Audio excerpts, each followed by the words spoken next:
ফের শোনা যাচ্ছে সম্পর্ক ভাঙার কথা। এক বিশেষ সংবাদপত্রের মাধ্যমে জানা যায় ইন্দ্রনীল সেনগুপ্ত এবং বরখাবিজ সেনগুপ্তর ১৩ বছরের দাম্পত্য নাকি ভাঙতে চলেছে।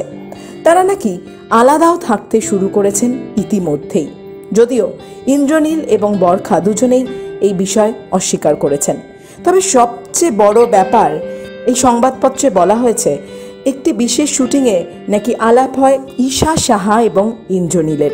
সেখান থেকেই তাদের বন্ধুত্ব এবং প্রেম, এমনটাই দাবি করেছে সেই সংবাদপত্র। সত্যি কি তাহলে ঈশার জন্য সংসার ভাঙতে চলেছে ইন্দ্রনীল এবং বরখার?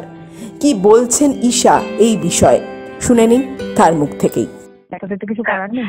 আমি তোমার তরফ থেকে তুমি কি বলতে চাও? এই যে খবরটা আমরা দেখলাম যে মানে ডিরেক্টলি বলা হচ্ছে সংসারে ভাঙন ধরানোর জন্য ঈশা দায়ী, এটাই বলা হচ্ছে। তো এক্ষেত্রে ঈশা কি বলবে? ঈশার কোনো বক্তব্যই নেই। ঈশাকে কিন্তু ফোন করা হয়নি নিউজটা করার আগে, সুতরাং ঈশার এই ব্যাপারটা ওকে, ঈশার ব্যাপারটা নিয়ে কোনো বক্তব্য নেই। এরকম কোনো ব্যাপার আমার জানা নেই যে আমার জীবনে এরকম কিছু ঘটছে বলে। ঠিক আছে, এবং সেখানে কোনো বক্তব্য নেই, বুঝতে পেরেছি। কিন্তু সেখানে বলা আছে যে এখানে নাকি ইন্দ্রনীলদা মাঝে মাঝেই আসে এবং এই জিনিসটার জন্য পুরোটাই আর কি ঈশার জন্য আসছে, ইনডিরেক্টলি যেটা বলা হচ্ছে না তোমার জন্য আসছে। তো কি বলবে? সেটা তো ইন্দ্রনীলদা ভালো করে বলতে পারবে, এটা তো আমার জানার কথা নয়।